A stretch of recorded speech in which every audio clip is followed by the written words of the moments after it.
Hello, everyone, and welcome back to another episode of JD's Wildcat World. On this episode, the Cats are back in the win column as we recap a dominant performance in Nashville against the Vanderbilt Commodores. And I'll give you all a little preview of what's to come on Saturday, of my opinion, of what's to come on Saturday against the Gonzaga Bulldogs. But I just want to start off by saying the Cats had to have a win last night. And not only did they get a win, but they got a win by 32 points. A pleasant surprise. I expected to win. I didn't expect to blow Vandy out, to be honest with you. I want to give you all some stats before we get into this because I've heard a lot of people and seen a lot of people say, well, it's Vandy. It's a bad team. Well, they beat Alabama beat them by 3 at home at Vandy's place. Auburn won by 15 at Vandy, and Tennessee won by 13 at Vandy. And those are your big dogs in the SEC. And Tennessee was down late in the second half to Vandy at Vandy. So, heck of a performance is my point here. Definitely just clicking on all cylinders, especially on offense. Everybody got in on the action. This could have been Justin Edwards' breakout game. He had 17 points. That's what I want to start off with. He didn't lead us in scoring, but had a phenomenal game. 6 of 6 from the free throw line. That has nothing to do with competition. That's just a very good performance. 5 of 10 from the field. Had a couple dunks, couple layups, and he even hit a 3. So, very good performance from Justin Edwards. Antonio Reeves gives you 24 points and 6 rebounds. I mean, the dude's a 20-point a game scorer silently, but does it. And Rob Dillingham continued his red hot streak. He ends with 20 points on 7 of 12 shooting, 4 of 5 from 3. He just came out red hot. It looked like it carried over from the Tennessee game. He came out red hot, and the whole team did. Anytime you put up 109 points, I don't care who you're playing, it's a very impressive offensive performance. Only gave up 77, which is definitely improvement.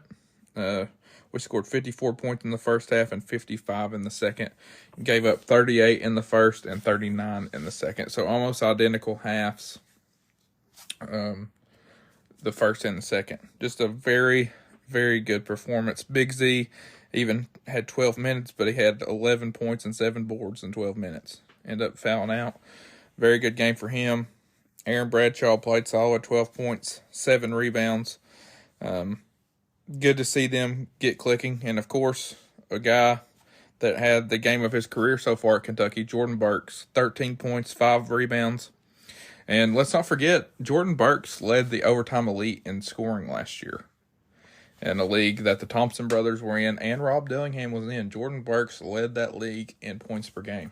So let's not forget of how good that Jordan is. So, I mean, he hasn't had many opportunities. He has to get used to the college game, but he looked very much in his comfort zone last night. Didn't miss a shot. Went 6 of 6 from the field. Even hit a 3. So, very good performance for Jordan.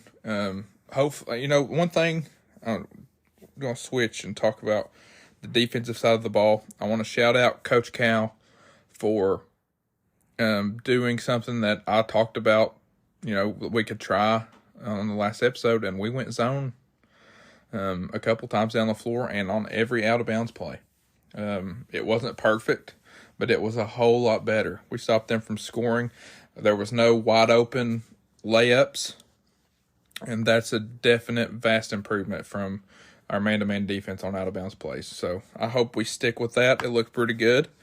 There's no reason not to, as long as we can continue doing what we did last night. So I want to say that was awesome, and he even threw it in a couple possessions as well, and it looked pretty easy. There was one time Edwards didn't drop down, and Vandy got a wide-open dunk.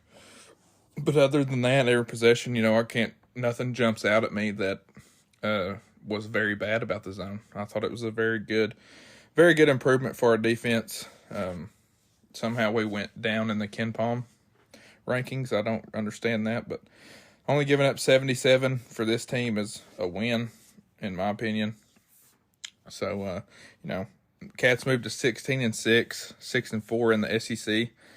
And I thought we did a good job containing Vandy's players. The Evan Taylor ended up with 21, but or 20. I'm sorry, I thought he had 21. He only had 20 points, but he got hot and hit several threes.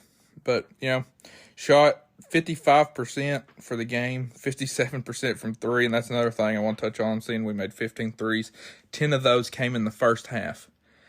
10 threes in a half is, if you can do that, you're not going to lose many games if you can sink 10 threes in one half.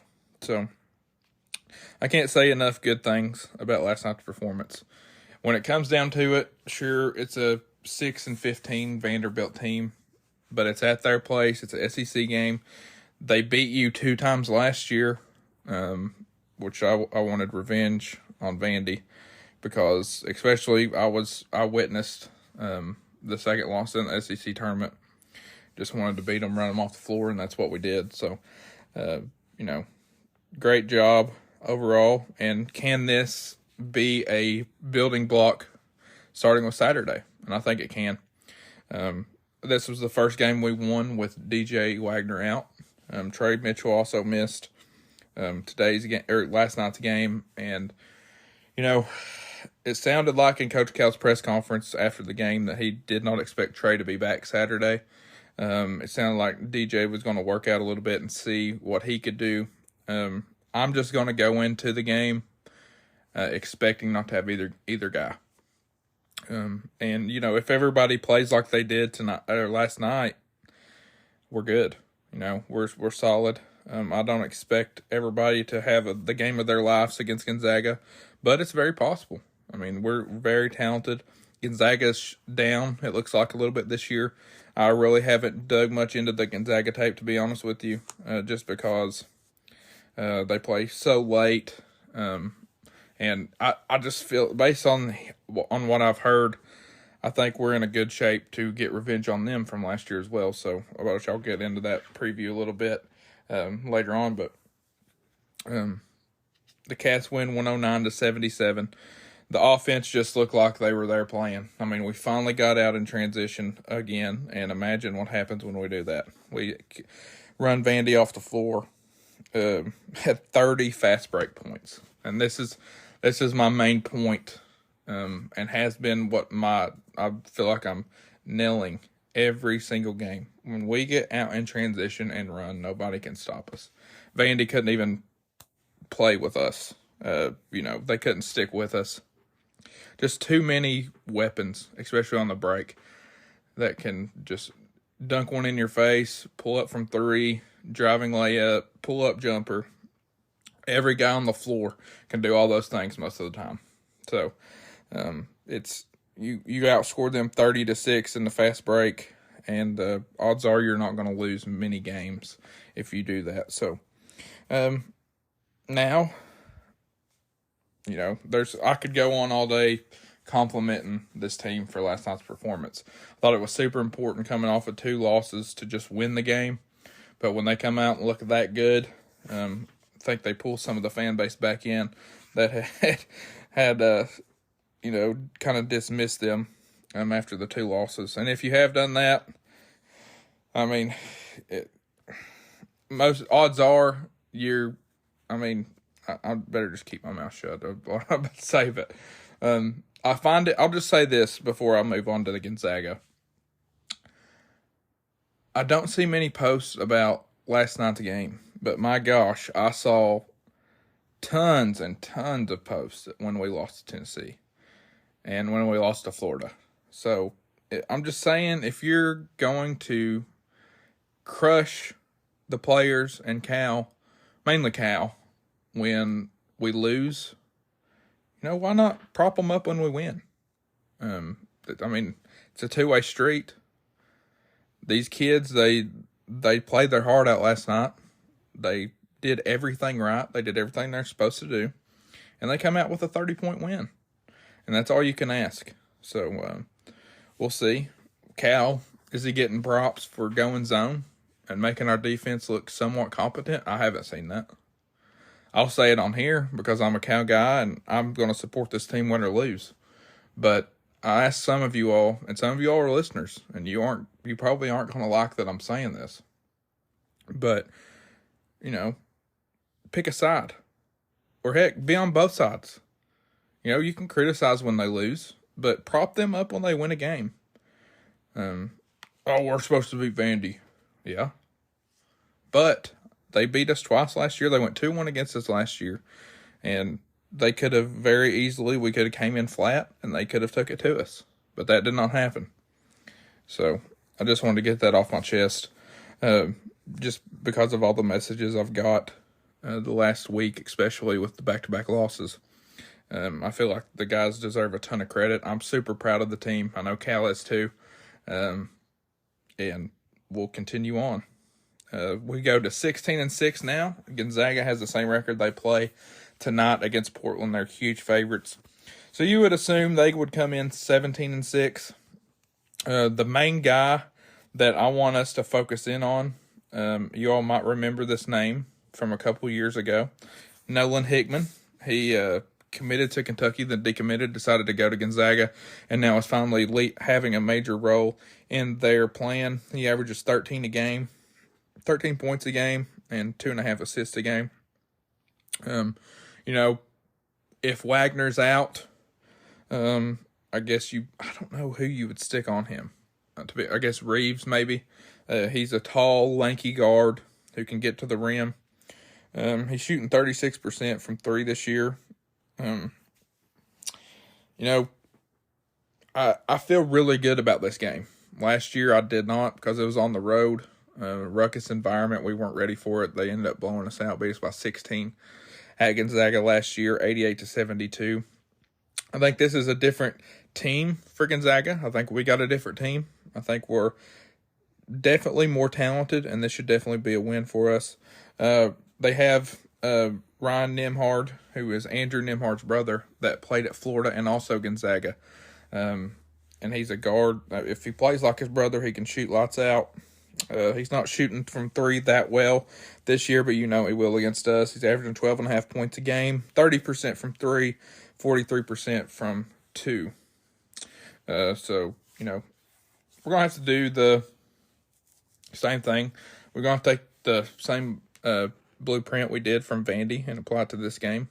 Just play better defense, which is what we did last night, and score like we've been scoring. Everything should be good. Their leading scorer is Graham Ike. He looks like he transferred from Wyoming, and he's a big guy who can also step out and shoot the 3. He's going to be the main guy that we need to key in on. If Trey's out, Aduthiero could probably guard him. And then our big guys also. They don't really have a dominant center per se. They basically play guards and forwards. Braden Huff is their tallest forward. He's at 6'10", freshman. He's averaging 10 points, 4 boards a game. He's not a guy that's going to kill you on the boards, and the little bit I have watched, as long as you put a body on him. So I've got confidence in us to do that. Gonzaga's going to come in desperate. I don't think they have a quad 1 win. If they lose this game, I think they'll still be in the tournament, but, they lose a couple more in their conference, they're potentially bubble team. But, this will be a good test to see, especially if we don't have DJ and Trey. Be a good test to see where we are overall after a big win against Vanderbilt. The game is at 4 o'clock on Saturday on CBS. The Cats and the Zags have only played 2 games in the history, once last year and one in 2003. We beat them in the Maui Invitational in 2003 and lost last year, like I said, by 16 at Gonzaga. So let's win this one and take the lead in the series. This is one we should win. We got them at home. Last year after they throttled us down there, I remember saying, we get them at home next year, we'll take care of business. Well, it's time to do that, and I think we will. I think the Cats win by a score of 94-86. Like it's by 8 points, and MVP, I think Rob Dillingham continues on with his great shooting performances, comes out red hot, and leads the Cats. So we'll see. Like you all know, Reeves is going to get you 20 a game. So Rob, will he outscore him? I don't know, but I thought I'll take Rob as my MVP. And then we get back into conference play after the Gonzaga game and play Ole Miss at home. Like I said last podcast, let's win the next 3. We've got one of them. Let's win the next 2 now. And then you're right back where you need to be, in my opinion, because the people in the SEC that are in front of you are going to lose games as well. There's a heck of a game tonight, Auburn and Alabama. Who's going to win that? One of them's guaranteed to lose it. So you gain a game on somebody since you won last night, and we'll see where that is. Winning the regular season SEC, not likely, but I will say the double bye is very much here for the taking, and I think there still is a world in where you can win the SEC, but you're going to have some help from other teams. You're probably going to have to go win at Auburn to have that chance to, and then, of course, beat Bama at home. And those are big asks. But this is where we've put ourselves in with the loss to Florida especially. So we'll see. I think, after the performance last night, even after the Tennessee game, nothing really changed for me. I just knew that our defense would have to get better if we were going to win games in March. And that's just a fact. Come out, show improvement last night. The zone, looking at the zone that we ran really impressed me, especially on out-of-bounds plays. That way Vandy didn't get easy points. Can we do that against bigger, better teams? We'll see. Saturday will be a good test of that. Gonzaga has bigger guys that are bigger athletes and that can score it better than Vandy. So we'll see. I think we'll stick with that adjustment. I think Cal was testing it last night to see. I'm sure they worked on it in practice. And he also said, I saw a quote from last night's presser after the win, that practices from here on out until March we're going to be 70% defense. And that is definitely something that, as my dog decides to scratch himself. Are you good? Sorry for that. It was funny as I'm breaking down the defense. But like I said, 70% defense in practice. If your main focus is on the defense, which it should be, our offense is absolutely rolling right now. Even in the losses, we're putting up, 90 points. But the point I want to make is the defense should continue to improve. If we really are working on it that much, I look for an improvement. So we'll see. You're going to have games where you struggle to defend, for sure. But and Cal said also, I'm just quoting Cal Presser, but I thought he said another something that I really agreed with, and I thought needed to be said a while ago. But I'm glad he said it. And I'm not going to get this quote exactly right, but he pretty much said, we can't outscore people. We've proved that. We can't outscore people and just not play defense, basically. And he said, if you're not going to defend, then you can come sit on the bench. And, if that, I see that happen last night. Certain people weren't defending, he yanked them out. And, we'll see if he continues to do that. I believe him when he says it. He said he didn't care who you were, how many points you were scoring. We've proved this last week that you just can't take the approach of we're going to outscore you. So we'll see how the defense is. I thought they looked a ton better last night. Granted, that was against Vanderbilt, but definitely looked better. So big game Saturday. We need to get a big home win. We lost last Saturday, our big home game against Tennessee. This is like our first big home non-conference game of the year, and this will be the last non-conference game. So we'll see where we're at. I'll say first, Miami was a pretty big one at the time. That win hasn't looked as good now, but Miami was a huge game at the time. So I think the Cats win, and we're back here recapping a happy Saturday and a big win against Gonzaga. I don't remember the win in 2003. I was 4 years old, so I don't remember that. So Hopefully this will be the first time in my life that I can watch and see us beat Gonzaga. I feel like we should play more than we have, but I'm glad we have the series now. It's an intriguing matchup that, I think we should play quite a bit because, it's teams from two opposite sides of the U.S., and I love playing those West Coast teams. I think we should play more. I'm talking with some people, my buddies. We always come up with these games that we should play. Number one on our list is Oregon. And then I like Gonzaga, playing them. I also think Villanova would be a good series. If y'all got any good ideas, send them in. We'll talk about them. And another thing that I did in the beginning of the year that I'm going to start trying to do every podcast is my play of the game. Even in losses, I'll try to do that. But I'll play the game. This game, there was a ton to choose from.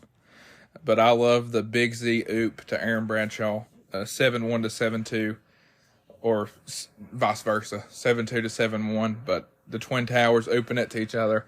I thought that was awesome. You got a big old smile out of Aaron Bradshaw. That was good to see after the struggles he's been having. But that was my play of the game last night. And we hope to see more smiles as the Cats play on Saturday. And,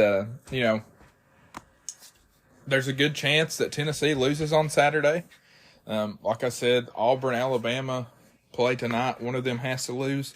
So we'll get a reset on Saturday and see where we are in the SEC standings. Right now we're 5th. Sitting at 6-4. So we'll see where that changes. South Carolina, I want to take a minute to shout out South Carolina because they come in, they're finally ranked. They're ranked 15th now above us, come in and handle Ole Miss at home. I said at the time, and I still believe that is not a bad loss at South Carolina. It wasn't a fluke. I think they're legit. We'll see how legit they are next week as they go on the road at Auburn. So there's another game where one of those top teams will have to lose. So we'll see, but I just want to take a minute to shout them out. I think they're legit, and I don't think that our loss to them was bad. So the SEC standings, that's basically what I tied into is, it could come down to the last game of the year. It's super tight. I mean, we're in 5th and we're only 2 games back of first place. So we'll see. Everybody's beating up on everybody in the SEC for sure. So we will see. As always, thank you all for listening. This has been JD's Wildcat World, and you can stream on Apple Podcasts, Spotify, Amazon Music, and iHeartRadio. And also, go check out my YouTube channel. Subscribe, JD Mounts, and all my podcasts will be uploaded as they are uploaded right here where you are listening. So, let's go get another big win, prove some people wrong, and prove that we're here to stay. We're not going anywhere. I think the Cats made a heck of a statement last night. Like I said, I expected to win, but I did not expect to see that good of a performance. So, as always, it's Go Cats. And, Saturday,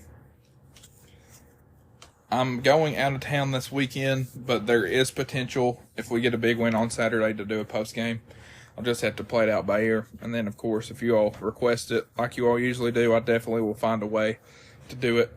So let's hope for a big win. And as always, go Cats and beat the Zags this Saturday at 4 o'clock. You all tune in and let me know what you think about the game. Wasn't much chatter last night, I guess just because it was a blowout. But thank you all to the people who interacted with me during the game. And as always, go Cats. And this has been JD's Wildcat World.